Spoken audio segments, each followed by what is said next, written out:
तर मित्रांनो, हा आपला काल आपण एक यूट्यूबवरती व्हिडिओ टाकला होता आपल्या दुसऱ्या चॅनलवरती. तर त्याप्रमाणे हा कालचा व्हिडिओ आहे, ज्यामध्ये आपण ऑलमोस्ट 6 तारखेचा व्हिडिओ शूट केला होता, जिथे आपण हे लेवल्स दिले होते 23,490 आणि 23,423चे.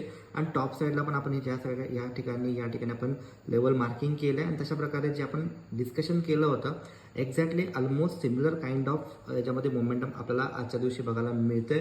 जर आपण बघायला गेलो इथं, तर आज आहे 7 तारीख, इथं 7 तारीख आहे. आणि इथं जर आपण बघायला गेलो तर ऑलमोस्ट आपलं जे मार्केट आहे ते 23,700 पासून 23,690 इथं जर आपल्याला निगेटिव्ह प्रायझेशन दिसला असता, तर इथून डाऊनसाईड यायचे चान्सेस जास्त होते. आणि almost similar kind of movement इथून मार्केट आपल्याला फॉल होताना बघायला मिळाला. त्यानंतर आपण जे डिस्कशन केलं होतं की 23,490 ते 23,423 आसपास का मार्केट आला, तर तिथून आपल्याला एक रिव्हर्सल बघायला मिळू शकते. तर सिमिलर काइंड ऑफ मोमेंटम आपल्याला इथं बघायला मिळाली. आणि जर का तुम्हाला अशी इन्फॉर्मेशन पाहिजे असेल, देन जे आपलं जे चॅनल आहे ओके, तर त्याच्यामध्ये ट्रेडिंग विथ प्रसाद नावाचं जे चॅनल आहे तिथं तुम्ही फॉलो करू शकता. आणि ह्या चॅनलला पण तुम्ही फॉलो करू शकता. असेच नवीन तुम्हाला कंटेंट ह्याच्यामध्ये मिळून जातील. आणि जर का तुम्हाला ही सगळ्या गोष्टी जर का शिकायच्या असेल, देन व्हॉट्सअप करू शकता किंवा कॉल करू शकता.